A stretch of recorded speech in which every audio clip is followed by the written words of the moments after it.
Módulo 2. Administración segura de inmunoterapia.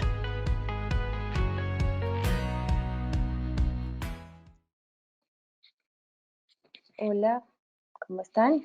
Mi nombre es Diana Alejandra Silva y soy enfermera especialista de la Universidad Javeriana en Enfermería Oncológica y magíster en Enfermería Oncológica de la Universidad Javeriana. Hoy vamos a hablar sobre los cuidados de enfermería en el proceso de administración de inmunoterapia, antes, durante y después. Bueno, antes de comenzar, digamos, con el tema que nos atañe hoy, quisiera que revisáramos un concepto que nos puede permitir recordar el vínculo que hay entre el cáncer y el sistema inmunológico, y esta es la inmunodición, y es justamente esa la relación que existe entre nuestro sistema inmunológico y las células cancerígenas. Esta inmunodición se divide en 3 pasos y nos va a permitir entender un poco qué va a ser la inmunoterapia. La fase de eliminación es la fase en la que nuestro sistema inmunológico es capaz de reconocer la célula cancerígena y eliminarla completamente. El segundo paso es el paso de equilibrio, donde las células tumorales no son capaces ni de superar nuestro sistema inmune, pero nuestro sistema inmunológico tampoco es capaz de superarlas completamente. Y esta es una fase en la que puede pasar mucho tiempo, haciendo que nuestras células tumorales creen unas mutaciones en la superficie de la célula, permitiéndole lo que va a seguir, que es la fase de escape, donde el crecimiento de esas células tumorales va a superar a nuestro sistema inmunológico. Lo que quiere justamente la inmunoterapia es regresar desde esa fase de escape a la fase de eliminación, y es lo que busca, y por eso podemos ver cuál es el objetivo de la inmunoterapia, y es estimular esos linfocitos para realizar esa apertura o amplificación de la respuesta inmune, imprimirle a esos linfocitos la capacidad para identificar las mutaciones o proteínas en la célula tumoral y realizar un mejor control de ese tumor o incluso poderlo acabar.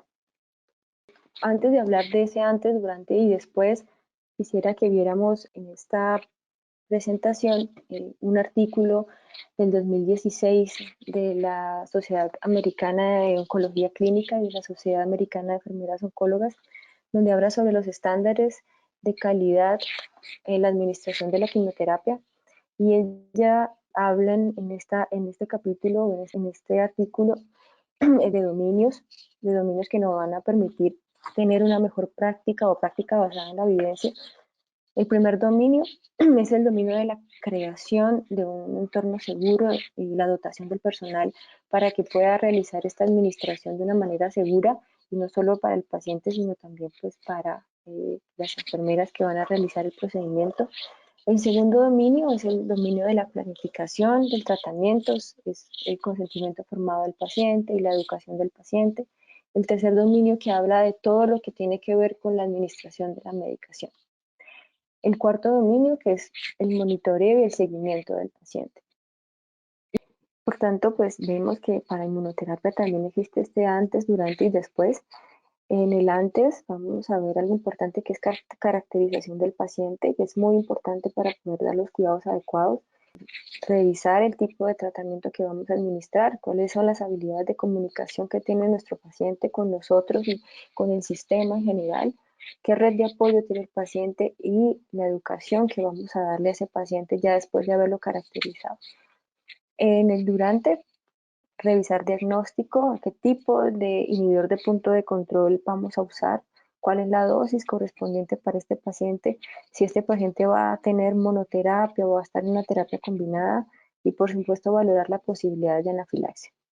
El después, vamos a ver todo lo que es seguimiento, comunicación con el paciente para poder hacer ese seguimiento, tratamiento oportuno de síntomas de esos eventos adversos inmunorrelacionados, que es lo que podemos encontrar siempre, ese concepto, o de eventos adversos relacionados con la inmunidad, y reforzar la información. Siempre vamos a regresar siempre a la educación, porque es una parte muy importante, y retomarla cada vez que tengamos contacto con el paciente. Bueno, aquí en los cuidados de enfermería, en el proceso de administración, en el antes, ya estando en lo que hablábamos, la caracterización del paciente, que hablamos la importancia, y cómo lo caracterizamos. Hay que revisar diagnóstico, estadio de la enfermedad, la funcionalidad del paciente.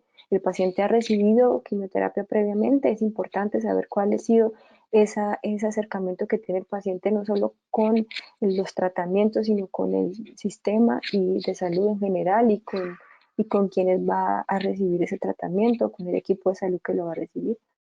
El paciente tiene antecedentes, qué comorbilidades tiene ese paciente, y nos interesan mucho más las comorbilidades de tipo enfermedades autoinmunes, ¿sí? Una enfermedad de Crohn, una esclerosis múltiple, colitis ulcerativa que haya tenido el paciente incluso con quimioterapia. El paciente ha sido sometido a trasplante, no solamente trasplante de órganos sólidos, sino trasplante de células hematopoyéticas. El paciente está tomando corticosteroides, el paciente incluso ha tenido acercamiento con otras terapias como el cannabis medicinal, e incluso el paciente ha estado en tratamiento antibiótico días antes o durante el inicio de la terapia con inhibidores de punto de control.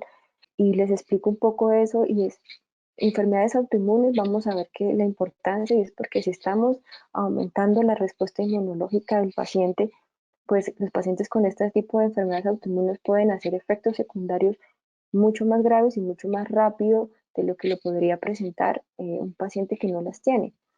O si tiene un antecedente de haber hecho enfermedad o haber hecho colitis, unas toxicidades gastrointestinales mayores, esos son pacientes que nos van a interesar. Si estamos hablando de trasplante, pues son pacientes que por lo general toman medicamentos para evitar el rechazo de sus órganos, que normalmente son medicamentos que van a disminuir la respuesta inmunitaria, así que también puede verse afectado el resultado del tratamiento, o también puede ser alterado ese órgano que fue trasplantado.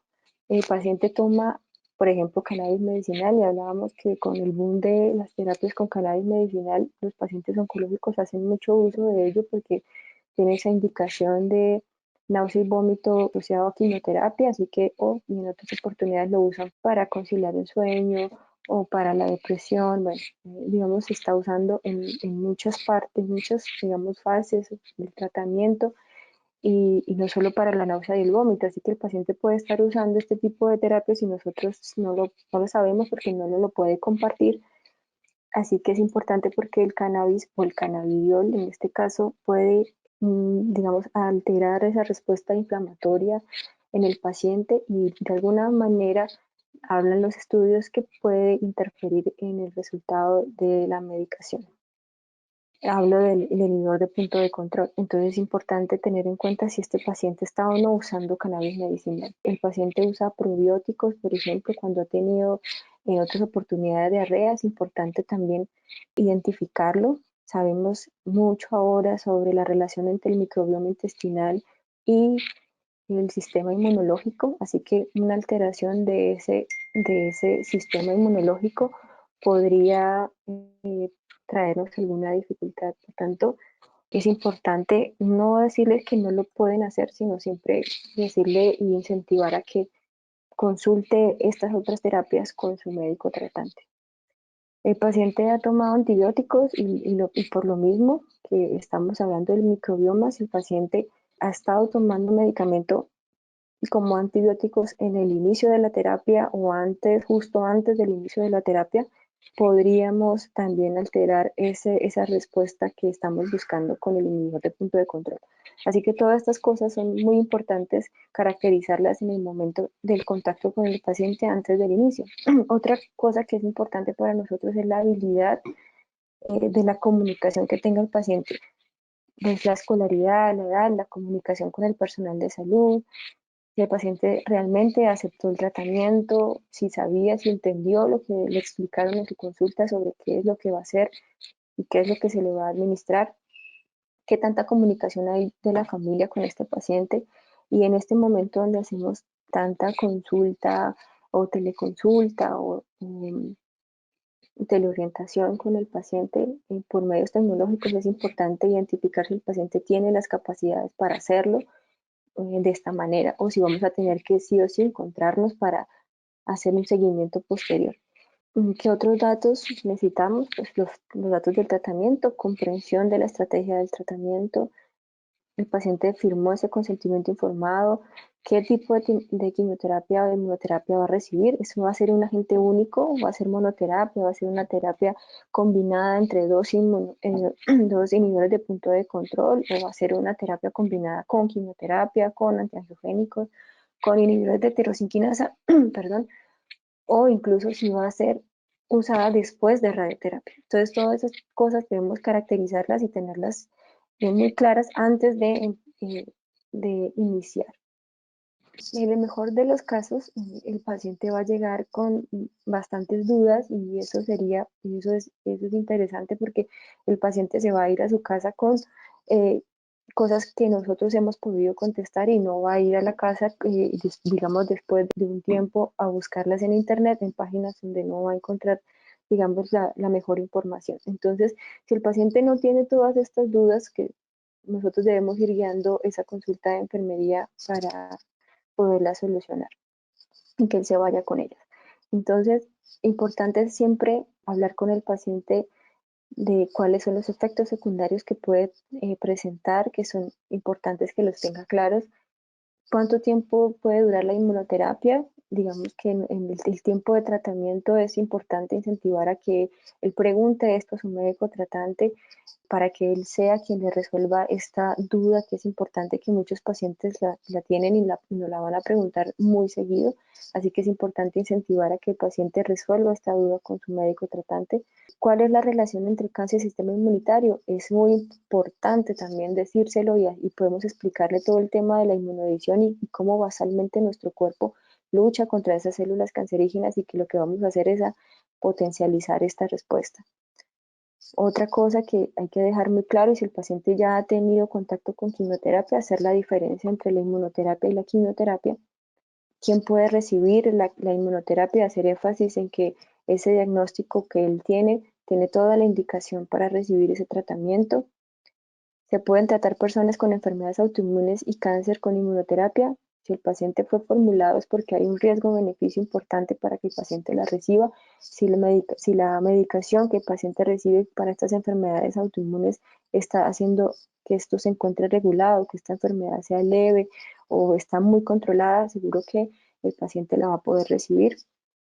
Los pacientes o las personas con VIH que están recibiendo tratamiento antiviral eficaz y cuyo sistema inmunitario pues funciona normalmente, también podrá recibir la inmunoterapia si su médico tratante lo considera beneficioso para él. Por supuesto que la llave está en la educación de los pacientes que reciben inmunoterapia y es justo pues, lo que nos trae este artículo del Journal de Enfermería Oncológica, que nos habla de la importancia de los recursos educativos, de la educación personalizada, de buscar las mejores estrategias para las necesidades individuales del paciente. La importancia que la educación se plantee desde el equipo interdisciplinario y nos mencionó unos puntos claves para tratar en las charlas educativas como efecto adverso, inmunomediados, la identificación temprana, el mecanismo de acción, también hablar de lo que es la pseudoprogresión y los tiempos de respuesta de los medicamentos. Y eso, porque es importante porque esos tiempos de respuestas probablemente no vayan a ser los mismos que estaba acostumbrado el paciente o nosotros mismos a tener con la quimioterapia citotóxica o la quimioterapia que hemos usado normalmente, y es que estos pueden demorarse un poco más tiempo en verse esos resultados. Entonces es importante dejarlo claro pues, con el paciente, y es una, digamos, de los recursos que nos dice el artículo que debemos tener en cuenta. Así que dentro de esos cuidados del antes, vemos que la educación es muy importante y vamos a ver estos 3 puntos en educación, o sea, charla individualizada o una charla estratificada. No podemos dar las charlas de este tratamiento con otros pacientes que van a recibir terapia oral con inhibidores de tirosinquinasa o pacientes que van a recibir quimioterapia, digamos, de citotóxica de la que hemos estado acostumbrados a hacer nuestras charlas, sino que la verdad es que y al hablar de la caracterización que hablábamos al inicio, es importante que podamos hacer una charla muy individualizada porque cada paciente va a tener unos riesgos muy específicos y es importante poder hacerla individual. Y si por cuestiones de tiempo, es muy difícil para nosotros tratar de estratificar al paciente. O sea, si todos los pacientes que van a recibir este tipo de terapia debería hacérsele una charla aparte. Obviamente usar recursos, videos, gráficas, hacer la teleorientación, vía telefónica, listas de verificación. Ahora los pacientes, y voy a mostrarles más adelante, unas fichas que el paciente se les puede entregar para que haga una autoevaluación de síntomas, sea para ir a la consulta con su médico tratante, con el oncólogo, y también para que nos las muestre a nosotros antes de la infusión de la medicación. Hojas de preguntas que pueda guiar al paciente en la consulta. A veces el paciente llega a la consulta y tiene tantas cosas que en el momento de estar allí se le pueden olvidar, así que una hoja de preguntas es muy importante para, digamos, que el paciente no se vaya sin ninguna duda de la consulta. Seminarios web para pacientes, que los hay ahora mucho más, y websites específicos en inmunoterapia. Nosotros ya tenemos unos recursos que le damos al paciente para que ingrese en internet y busque en lugares que sean seguros, pero ahora hay unos específicos para pacientes en inmunoterapia. Este es el Cancer Research Institute. Ellos tienen muchos recursos para el paciente que está recibiendo inmunoterapia, y bueno, hay algunos, ya tienen varios en español, la mayoría es en inglés, pero digamos nosotros también podemos de allí tomar varias cosas importantes que le pueden servir al paciente. Dentro de los tópicos en educación que vamos a tratar siempre es el mecanismo de acción, la diferencia entre quimioterapia, terapia dirigida y la inmunoterapia, y no solamente los efectos adversos inmunomediados que se pueden ver, que es lo que digamos más escuchamos hablar, sino también de los beneficios. Esta terapia tiene muy buena respuesta, y no solo muy buena respuesta, sino también el perfil de efectos secundarios es mucho, digamos, menor, en menor intensidad que los que estábamos acostumbrados a ver en la quimioterapia. Eh, Obviamente son diferentes, pero siguen siendo menores y más cómodos para el paciente, así que los beneficios son muchos y hay que decírselos al paciente. También el reconocimiento temprano de síntomas, y que debe monitorearlos e informarlos tempranamente. Ellos van a ser los principales en dar esta información, y si ellos los identifican tempranamente, vamos a tener la posibilidad nosotros de actuar rápidamente. La educación en pacientes con enfermedades autoinmunes o trasplante de órganos, o sea, individualizar ese paciente y tenerlo siempre, digamos que muy vigilado y con un seguimiento muy estrecho. Enseñar que los efectos inmunomediados a menudo se pueden manejar de manera efectiva, no siempre vamos a tener que suspender el tratamiento, entonces eso va a depender de qué tan rápido ellos nos informen esos cambios, esos efectos que estén presentando. Llame temprano, llame con frecuencia, nos dice este artículo que debemos decirle al paciente que hay que discutir cualquier cambio en el estado de salud para poder dar un tratamiento rápido. La educación que cubre el manejo de las enfermedades inmunomediadas o de esos efectos inmunomediados puede cambiar con el curso de las investigaciones que ahorita pues continúan, y hoy estamos hablando de esto, y en un par de meses o un poco más podemos estar dando unas recomendaciones adicionales. Entonces el paciente debe saber que continuamente vamos a tener que estar hablando sobre esto. Y por último, no automedicarse y consultar con su médico tratante cualquier terapia alternativa que decida comenzar. Estos son los recursos que les comentaba, digamos, es ahí a grandes rasgos para que puedan ver un poco que hay varias cosas que podemos encontrar. Al lado izquierdo está una lista de chequeo para identificación de eventos adversos inmunomediados. Eso es para que el paciente pueda hacer una autoevaluación de esos efectos adversos, y cuando venga a la consulta de enfermería o cuando vaya a la consulta con su oncólogo, lleve, digamos, ya algo allí que le permita dar una información mucho más rápida y veraz a su médico tratante y a nosotros. O nosotros en el momento de que el paciente ingrese o antes de iniciar la medicación, pues podemos hacer esta lista de chequeo rápidamente. Lo que se encuentra en la parte superior es un carnet, eso digamos que ya lo hemos visto en otras presentaciones y nos han hablado mucho de ese carnet y pues, es un carnet que el paciente puede llevar en su billetera para mostrar en los servicios de salud donde vaya a ser atendido, en la atención primaria, es decir, bueno, yo estoy recibiendo esta medicación y estos posibles efectos secundarios me pueden suceder. Entonces es importante que lo pueda llevar y un teléfono donde se pueda comunicar con el servicio o con el hospital o clínica donde esté siendo tratado y puedan dar la información de la historia clínica oportunamente. En lo que se encuentra en la parte de abajo, lo que está en azul, esa es una carta, esta es un ejemplo de unos recursos por una institución de oncología del Reino Unido y la que se ve en azul es una carta que da el oncólogo al paciente haciendo como una presentación del paciente a si el paciente debe ir, lo que hablábamos de a otro lugar o acudir por urgencias a algún otro hospital o clínica y poder llevar esa carta como de presentación diciendo yo recibo este medicamento, mis efectos inmunomediados pueden ser estos principalmente y estos efectos inmunomediados se tratan principalmente con esteroides. Entonces es un buen recurso, me parece que es válido. Las siguientes dos hojas que vienen ahí es un recurso ya más para nosotros dar la educación. Tiene unos tópicos especiales para que no se nos pase ninguno en el momento de dar la educación. Aquí volvemos a los estándares de seguridad de administración de quimioterapia para revisar el dominio siguiente, que sería el durante, que es todo lo que respecta a la orden, dispensación, preparación, administración. Digamos que aquí lo importante, bueno, vamos rápidamente para que podamos ver.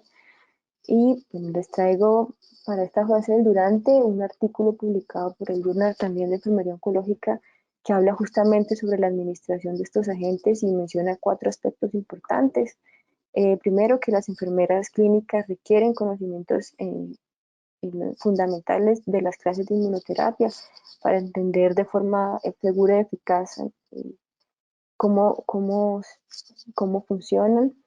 La administración de agentes inmunoterapéuticos deben incluir procedimientos de seguridad como la verificación independiente del medicamento, la dosis, la administración. Deben aplicarse consideraciones específicas de los medicamentos, determinar la necesidad de manipulación segura de las prácticas que atienden a pacientes que reciben esta inmunoterapia y la educación integral del paciente que nunca se debe dejar de dar, incluso en el momento de la aplicación. Bueno, aquí vamos a hablar un poco sobre los medicamentos pues, principales. Traigo un par de ellos para verlos cómo es su administración. Vamos a ver el medicamento, qué dosis se acostumbra a recibir, cómo es su infusión, cuáles son las recomendaciones, qué indicaciones tiene este medicamento y algunas indicaciones sobre la estabilidad que es bueno que lo podamos saber. En cuanto al pembrolizumab, este es un anti-PD-1. La dosis de este medicamento puede variar si está en monoterapia o en combinación. Normalmente en monoterapia lo vemos a 200 miligramos cada 3 semanas o 400 miligramos cada 6 semanas. Y en combinación acostumbramos a verlo a 200 miligramos cada 3 semanas. Igual esto puede variar, pero esas son las dosis que podemos ver el pembrolizumab y las indicaciones de dosis que tiene. La infusión es una inyección endovenosa que se debe administrar durante 30 minutos usando un filtro de 0,2 a 5 micras y administrar siempre primero que la quimioterapia cuando vaya en combinación. Este medicamento, el pembrolizumab, lo podemos encontrar en combinación con pemetrexed, con platinos, con carboplatino paclitaxel, nab-paclitaxel carboplatino, incluso con inhibidores de tirosinquinasa o medicación oral. Las recomendaciones siempre no administrar junto la misma vía con otros medicamentos, o sea, a través de la misma vía de perfusión. Y si se va a hacer ahí, tenemos que lavar muy bien la vía antes de administrar, digamos, la quimioterapia, porque siempre vamos a administrar primero el pembrolizumab o el inhibidor de punto de control, primero antes que la quimioterapia. Entonces, y si vamos a necesitar un filtro, lo que recomienda el medicamento es no usar el mismo filtro para los dos medicamentos. ¿Qué indicación tiene el pembrolizumab? Tiene muchas, sobre todo el pembrolizumab. Está indicado para melanoma metastásico, melanoma avanzado, para cáncer de pulmón no microcítico, linfoma de Hodgkin clásico, carcinoma urotelial, carcinoma escamocelular de cabeza y cuello, carcinoma de células renales y en cáncer colorectal con inestabilidad microsatélite. Habilidad, ellos hacen la anotación que debe usarse inmediatamente, sin embargo, hablan de una estabilidad química y física durante 96 horas entre 2 grados centígrados y 8 grados centígrados. Bueno, ahora vamos a hablar del nivolumab, que el nivolumab es también un anti-PD1. La dosis de este medicamento oscila entre los 240 miligramos cada 2 semanas o 480 miligramos cada 4 semanas. La infusión de este medicamento también se hace por vía endovenosa. Cuando vamos a administrar 240 miligramos, lo haremos en 30 minutos. Cuando vamos a administrar 480, lo haremos en 60 minutos. Nunca administrar el nivolumab en bolo. Usar el filtro de 0,2 a 1,2 micras. Siempre administrar primero el nivolumab previo o al otro inhibidor de punto de control inmunitario que se usa, que es ipilimumab o la quimioterapia. Hay que lavar muy bien la vía antes de administrar el siguiente medicamento después del uso del nivolumab. Podemos encontrarlo en combinación con ipilimumab principalmente. Inicialmente vamos a saber que cuando hacemos esta combinación vamos a administrarlo cada 3 semanas. Los primeros 4 ciclos se van a administrar nivolumab más ipilimumab cada 3 semanas. Luego de esto, la dosis que vamos a administrar será solamente del nivolumab en monoterapia. También lo podemos ver en combinación con platinos. La recomendación para el nivolumab es si se va a cambiar de 240 miligramos de cada 2 semanas a 480 miligramos cada 4 semanas, la primera dosis de 480 la vamos a hacer después de la última dosis de 240 a las 2 semanas siguientes.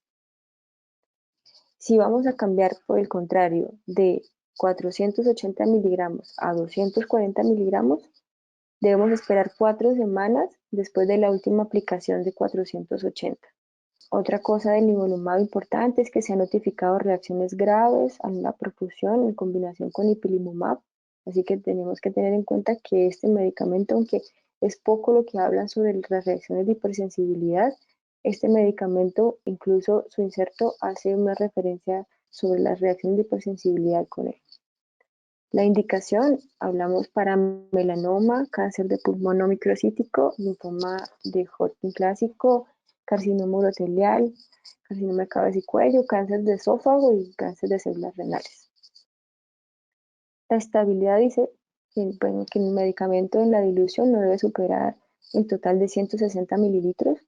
Puede ser estable en dextrosa y en solución salina en condiciones de 2 grados centígrados a 8 grados centígrados durante no más de 24 horas, desde todo el tiempo que transcurre en su preparación y en lo que transcurre el tiempo de la infusión. No pueden pasar más de 24 horas. Aquí está el ipilimumab, que es el anti-CTLA4, que fue el primer inhibidor de punto de control inmunitario que empezamos a usar. La dosis de ipilimumab, nivolumab más ipilimumab, se va a usar a 3 miligramos kilo cada 3 semanas por máximo 4 dosis, como lo vimos anteriormente. En cáncer colorectal y renal, a 1 miligramo cada 3 semanas por 4 dosis. La infusión, la inyección de manera endovenosa durante 90 minutos en la dosis de 3 miligramos cada 3 semanas y en 30 minutos cuando la dosis es de 1 miligramo cada 3 semanas. Infundir a través de filtro con bajo proteínas y usar un filtro diferente al utilizado con otras medicaciones y cerciorarse de lavar muy bien la vía completamente antes de iniciar el ipilimumab, teniendo en cuenta esa relación del nivolumab-ipilimumab, ¿no? Como hablamos antes. La recomendación que en combinación con nivolumab, si hay toxicidades, la dosis puede retrasarse, la dosis de ipilimumab, pero hay que tener en cuenta que todo el tratamiento debe administrarse dentro de las 16 semanas posteriores al inicio del tratamiento. entonces es importante llevar ese récord en el paciente. Si tiene que hacer algún tipo de espaciar las dosis por toxicidad. Y usar, como hemos dicho ya varias veces, primero el nivolumab y posterior el ipilimumab. La indicación: melanoma metastásico, carcinoma de células renales y colorectal metastásico con inestabilidad microsatélite. Almacenar la solución diluida durante no más de 24 horas bajo una refrigeración de 2 grados centígrados a 8 o a una temperatura ambiente. El atezolizumab es el anti-PDL1.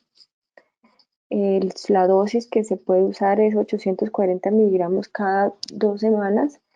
Y les coloco aquí el cáncer de mama triple negativo, que esa es la dosis que se hace la recomendación. 1200 miligramos cada 3 semanas o 1680 miligramos cada 4 semanas. La infusión es una inyección endovenosa en 60 minutos. Si el paciente la primera administración lo tolera adecuadamente, las siguientes se pueden pasar en 30 minutos. No hace una recomendación específica de filtro, dice con o sin filtro.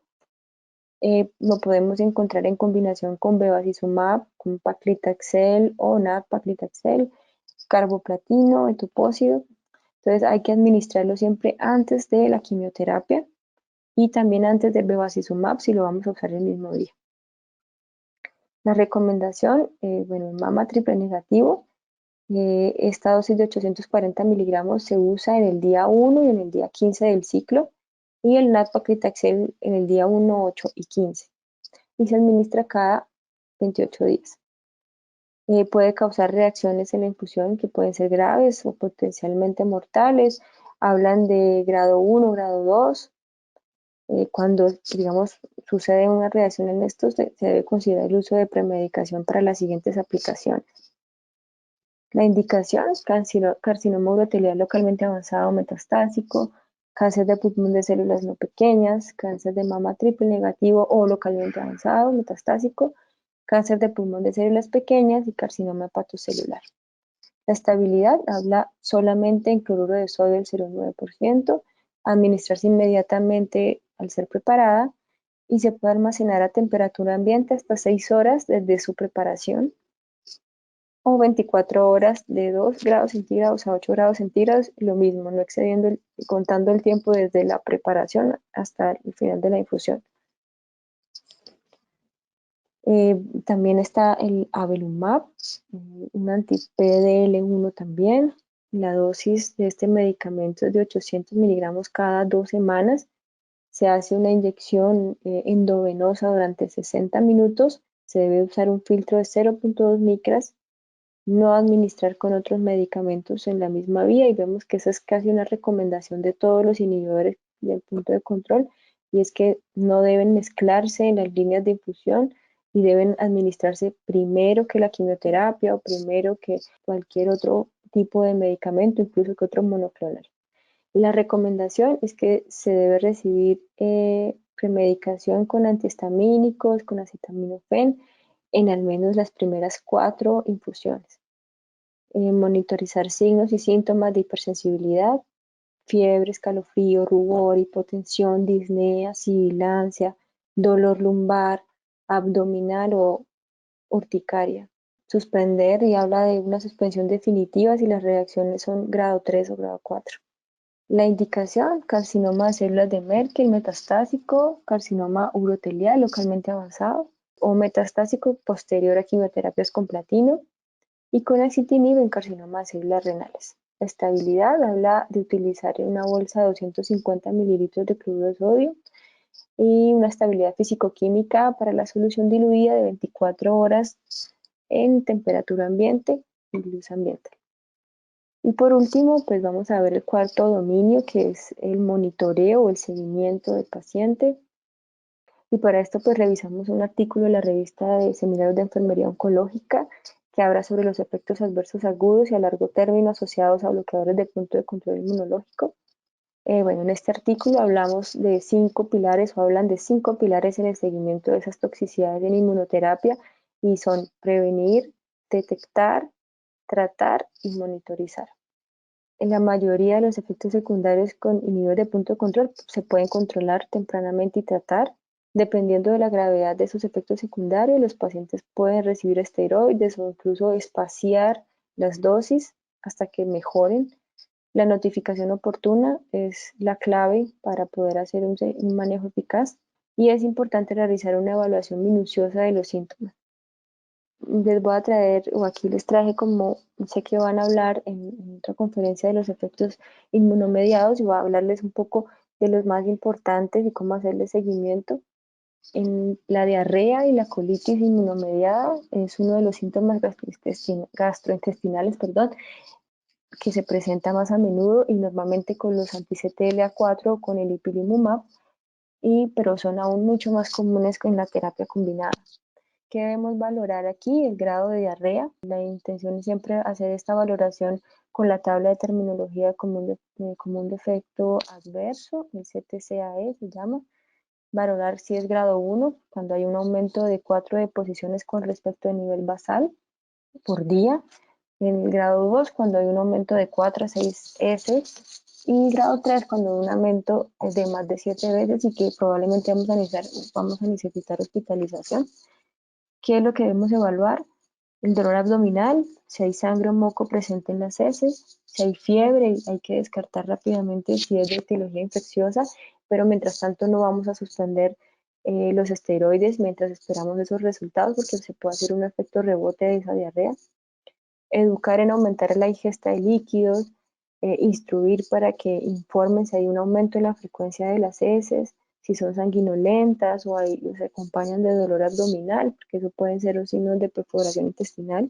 Aconsejar a los pacientes que informen cualquier cambio, obtener el cultivo de heces para saber la etiología. Aconsejar una dieta blanda, evitar alto contenido de fibras, la lactosa, grasas, cafeína, alcohol. Y la idea es contactar al paciente cuando empiecen estos síntomas, así mucho más seguido, tratar de contactarlo cada 48 horas para evaluar el cambio. Lo que debemos recomendar es no administrar antidiarreicos al paciente. Parece ser que eso puede hacer que haga un megacolon tóxico, así que siempre decirle al paciente que hay que consultar antes de automedicarse, como lo dijimos siempre. Otro de los efectos inmunomediados que es de preocupación, sobre todo porque en cáncer de pulmón es donde más usamos la inmunoterapia, es la neumonitis inmunomediada. ¿Qué debemos valorar cuando estamos frente a la posibilidad de una neumonitis? Evaluar las infecciones pulmonares previas de este paciente, si él ha tenido asma, si tiene POC, si tiene hipertensión pulmonar, si el paciente ha recibido irradiación en el tórax, y probablemente sí, tabaquismo, historia ahora del tema del COVID, si el paciente ha viajado o si ha tenido contacto con alguien infectado. Lo más importante es que hay que monitorizar la frecuencia de la tos, ¿sí? O si es nueva o si está aumentado o empeorado, si hay dolor en el pecho, si hay falta de aliento. Hay que estar diciendo al paciente, ahora casi todos los pacientes tienen oxímetro, entonces que por favor se monitoree la oximetría de pulso en reposo y en deambulación. Bueno, la neumonitis principalmente se da con anti-PD1, pero bueno, puede ocurrir con cualquier inhibidor del punto de control inmunitario. Los síntomas no son específicos y pueden ser difíciles de distinguir de otras etiologías y por eso es que es tan importante decirle al paciente que cuando empiece a tener síntomas que vayan en aumento de la tos, de la dificultad para respirar, de la taquipnea, es importante que consulte inmediatamente por urgencias. El diagnóstico es principalmente de exclusión, así que el paciente va a tener que someterse a varios estudios para poder saber si es de etiología infecciosa o si es inmunomediado. Vamos a hablar ahora de la dermatitis inmunomediada. Los efectos adversos dermatológicos inician a las 36 semanas más o menos, o incluso antes, y se asocian más comúnmente al uso de anti-CTLA4 y anti-PD1 y más en combinación.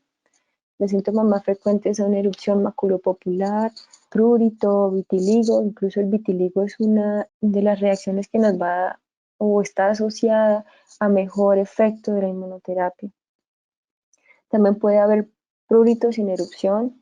Lo importante es evaluar el porcentaje de superficie corporal cubierta por ese sarpullido o por la descamación de la piel. Hay que decirle al paciente que se valore el área genital y el área anal para saber si también está haciendo allí alguna dermatitis que nosotros no podamos evaluar fácilmente. Para efectos adversos dermatológicos grado 1, el tratamiento se hace inicialmente con antihistamínicos orales y esteroides tópicos. Cuando el paciente experimenta una erupción de grado 3 o superior, ya vamos a empezar a necesitar esteroides como la prednisona, que se administra entre 0,5 a 1 miligramo kilo día, y la dosis se debe ir aumentando a 2 miligramos kilo día si la condición no mejora. Cuando es un grado 3 o un grado 4, pues definitivamente la atención es hospitalaria. El manejo de enfermería principal es evaluar el prurito y el cumplimiento de los medicamentos tópicos y orales, si es el caso. Decir al paciente que evite duchas calientes, que evite un secado excesivo, todo lo que pueda ser irritante para la piel. Fomentar las lociones emolientes tópicas, evitar las cosas que sean irritantes, lo que dijimos, y usar para piel sensible. Eso principalmente. Avisar de cualquier cambio o de cualquier empeoramiento de los síntomas. Para evaluar la hepatitis inmunomediada es poco frecuente, pero eventualmente puede ser muy grave y tiene casi una constante, y es que son asintomáticos, y esto puede impactar directamente en cómo debemos realizar la valoración de los laboratorios que llegan a nuestras manos antes de la realización del tratamiento. O sea que nosotros podemos identificar esta hepatitis inmunomediada solamente o prácticamente con los laboratorios.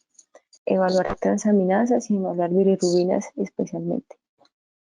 El manejo específico de enfermería aquí en la hepatitis inmunomediada pues implica evaluar el cumplimiento de esteroides si el paciente fueron recetados, instruir a los pacientes para evitar alcohol o evitar el uso de otros medicamentos que puedan afectar. Bueno, enfatizar en la necesidad de que los pacientes obtengan sus laboratorios antes del inicio de cada ciclo. Lo más importante es la detección precoz. El tiempo de inicio es más o menos de 8 a 12 semanas. Las endocrinopatías inmunomediadas, comúnmente reportadas, pues digamos que los inhibidores de punto de control lo que más producen son endocrinopatías, toda la afectación de las glándulas. Pero la principal es el hipotiroidismo. Así que es importante obtener unas pruebas basales de función tiroidea, TSH, T4 libre, T3 libre, y evaluar síntomas como fatiga, inexplicable o debilidad, astenia, piel seca, aumento del peso, pérdida de cabello, intolerancia al frío, estreñimiento. La evaluación de la prueba de función tiroidea debe hacerse cada 46 semanas como mínimo, y podemos identificar ese probable hipotiroidismo secundario al tratamiento cuando vemos una TSH baja y un T4 libre bajo también. Los pruebas de enfermería, pues principalmente es la valoración de los laboratorios, y si hay hipotiroidismo y si le han formulado esteroides, pues verificar el cumplimiento, o si le han dado un reemplazo hormonal, pues también vigilar que el paciente esté cumpliendo y dar las recomendaciones para que él se lo tome. Y si el paciente antes de ponerle reemplazo hormonal desean o el médico le ha formulado esteroides, debe primero tomar los esteroides antes de iniciar el reemplazo hormonal. La nefritis inmunomediada, que es también de inicio asintomático, principalmente debemos valorar la elevación de la creatinina, que puede ir en aumento paulatinamente. Entonces hay que estar mirando los laboratorios constantemente para saber si esto está ocurriendo, y en general la función renal. Digamos que va a ir instaurándose poco a poco. Es poco frecuente y también puede acompañarse de dolor en la fosa renal, edema y proteinuria. Importante, pues evaluar todos los síntomas de insuficiencia renal, cambios en la producción de la orina, que hablamos de la proteinuria, el dolor lumbar, si hay edema, y es muy importante que evaluemos si esa nefritis o esa función renal está disminuyendo y a la vez están apareciendo rash o problemas de piel asociados que puede decirnos o darnos una visión de que puede estar ocurriendo síntomas sistémicos más graves y es importante que el paciente se lo haga saber a su oncólogo y nosotros también comunicarlo. Este recurso es sacado de este artículo que se llama Inmunoterapia Toxicidades, una nueva plantilla de documentación electrónica para mejorar la atención del paciente.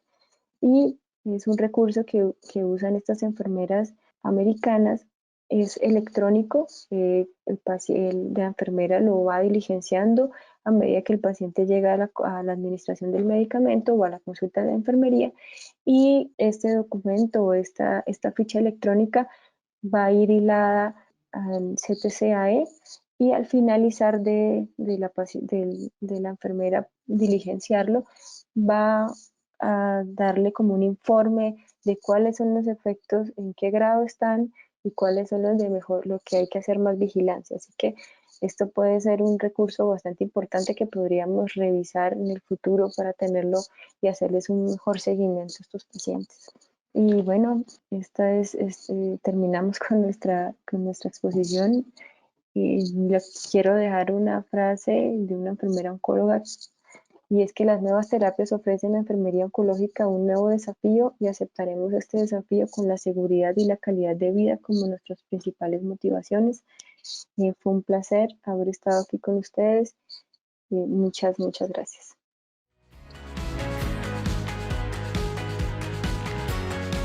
Gracias.